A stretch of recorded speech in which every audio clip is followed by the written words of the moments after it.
Today we're embarking on the holy quest of learning to play Limo Wreck, one of my favorite Soundgarden songs, along with every other Soundgarden song. But before we do, I'd like to take just a moment to thank a few people for signing up for the Patreon supporter of the Cause Club. Daniel Agnetti, Luke Aubry, Joe Armelli, Felipe Rosa, and The Real Fish. Thank you very much for your support. And if you would like to find out what that's all about, the link will be in the description. First things first, the tuning. Your E string is going down 4 notes, past D to C.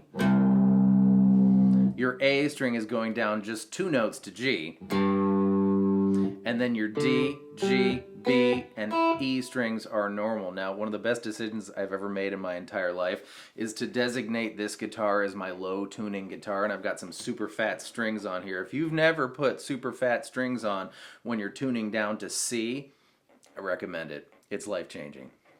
Limo Wreck has an intro that comes before the intro, so I'm going to call it the super intro. And what we do is take our ring finger and put it on the A string. I'm still going to call it the A string. 5th fret, pointer finger goes on D3, pinky finger goes on G5, and here's your plucking pattern. E, A, D, G. And that's it for the whole thing. But every other time, your pointer finger's coming off. So it will be...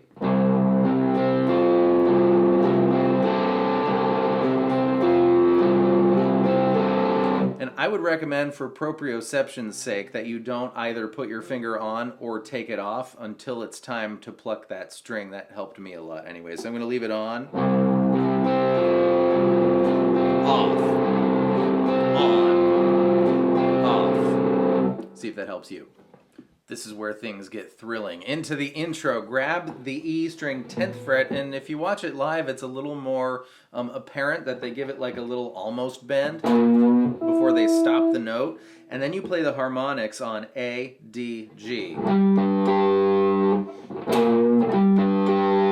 Then you do the exact same thing, but E is 4 and harmonics are on 5.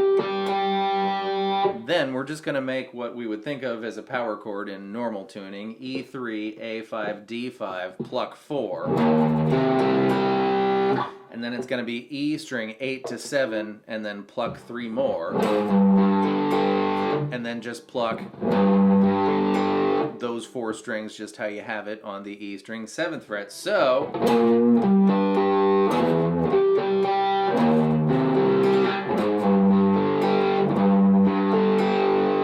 our super fun intro. Not many bands have the guts to have a 1-note run for their verse, but Soundgarden does. Watch this. We'll do this.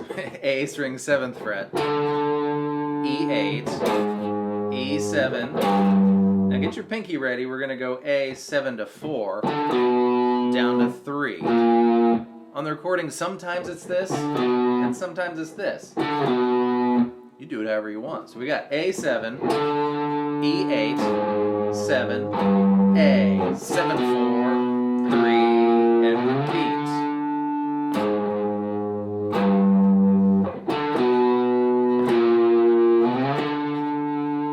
That's your verse.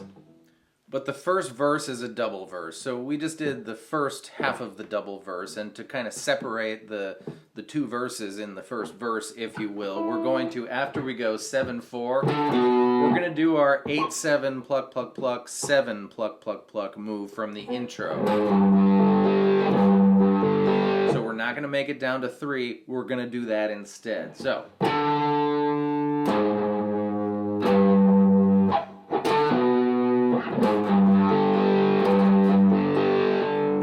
the second half of the first verse, which is all exactly the same, except until you get to the end of it, we're going to do our 7-4, 3, but it's going to become power chords. And in this tuning, power chords are really cool. Starting on the A string, it's just the A and the D string, and even the G string if you want in the same fret. So we're going to go 7, 4, 4, 3, 3, 3, and...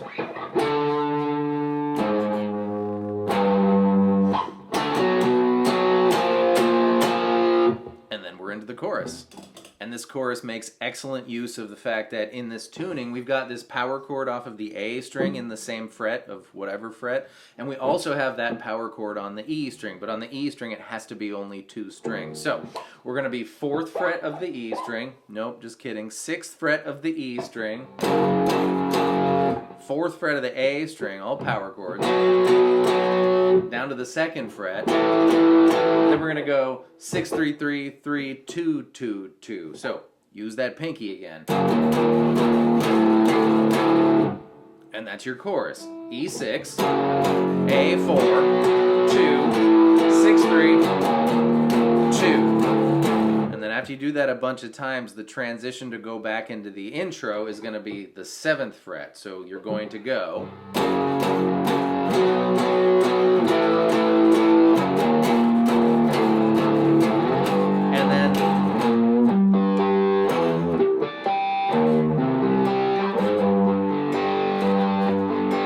just like we did at the beginning. But the second and the last chorus, the second chorus and the third chorus, don't end with the 7, they end with 1 on the low string. So you'll be 6 on the E, 4 on A, 2, 6, 3, 2, and 1 at the end of the second and the third chorus. After the second chorus, you'll hear the guitar do the super intro again, this thing. And then when that's done, you'll hear the guitar start to filter in louder with the intro, but this intro is a tiny bit different. You're still going to do the 10, 12, 12, 12. You're still going to do the 4, 5, 5, 5. You're still going to do the 3, 5, 5 open. But then it's going to be 1-0, followed by harmonics on A, D, G, 7. That's quite a stretch to get there fast enough. I'm going to give it a shot.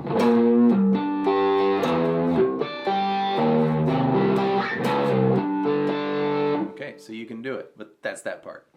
And the only last thing there is to discuss, you may have noticed that the last verse is harder hitting than the rest of the verses, and this is, again, due to the fact that we can do power chords with one finger in this tuning. So it's going to be the same verse riff, A7, E8, 7, 7, 4, 3, but they're all power chords. So, 2 strings here on A7, E8, 7, get your pinky for 7, 4, 3,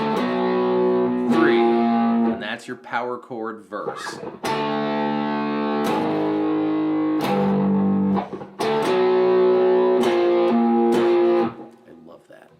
And those are all the pieces, which means it's time for me to tell you to go use your earballs and figure out which one goes where when, or head on over to my Patreon page where you'll find a playthrough. Thank you so much for being here. I hope that was fun and helpful, and I will see you next time with more stuff. Goodbye.